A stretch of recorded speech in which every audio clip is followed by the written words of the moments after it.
Today I would like to explain the symbolism in the artwork on the cover of The Power of Imperfect Parents. Here's the book.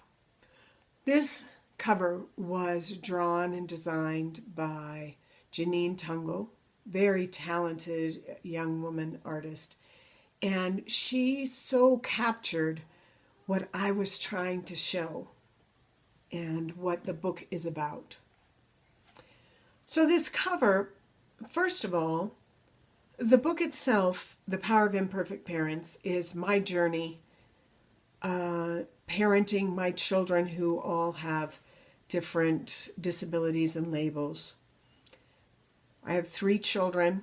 I have a daughter, my oldest daughter, she's now 32, and her name is Allie. And then we have 25-year-old twins, Alex and Katie.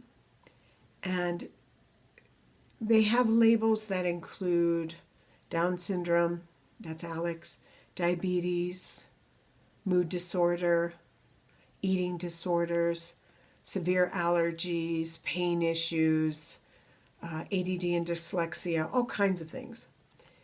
So when we're parenting children, any children, there can be challenges and definitely joys. It's a joyous experience. But when our children have labels like that, there's some things that are very common for us parents in that situation. One of them is this time of day. Either the sun is coming up or the sun is going down. So a day is either starting or ending. And this transition time, transitions are very important in the lives of all of us, but especially lives of people with disabilities, because there's so much unknown there. In our days, as we get up in the morning, we don't know what that day is going to bring. We're hopeful, and we can work on making it the best day that we can. But there are times when that's very challenging, and times when it's joyous. And when it's time, the sun is going down and it's then time for bed, another day has ended, that can be a challenge. Getting children to bed, that can be a challenge and a beautiful time, because it's a time when this day is done. I can lay my head down and I can sleep, hopefully, and start again the next day. So this time is very important. The symbolism of a tree, of course we think of family trees, where our families are shown in trees, in the branches and that kind of thing. But trees also have families. Trees have an amazing ability to communicate with each other that scientists are just now discovering. So there's more to trees than we think, and there's more to us parents of kids with labels and disabilities than people see. And this, I love how she has drawn the roots. So the roots are such a critical part. The roots are the foundation. What we give our children before we send them off into the world. Some of them, like 2 of my children, still live at home. So they may just be going off into the world as an adult, but still staying home. But this gives them, these roots give them that foundation.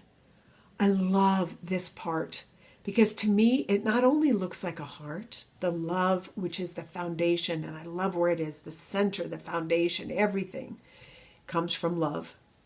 But also, I see a family here. I see people here, which is just so cool. I love how she did that. Very talented. And the empty swing. For us parents who have children with challenges, sometimes friendship is hard. I know I am not the easiest person to be a friend with. My husband is basically a stay-at-home dad and is paid to care for our son Alex with Down syndrome and diabetes and mood disorder. So when my day at work is done, he really wants me to come home. He doesn't want me going and doing all kinds of things with friends and that kind of thing, because he's had a hard day and he deserves a break. It can also be hard to get away for weekends and things like that.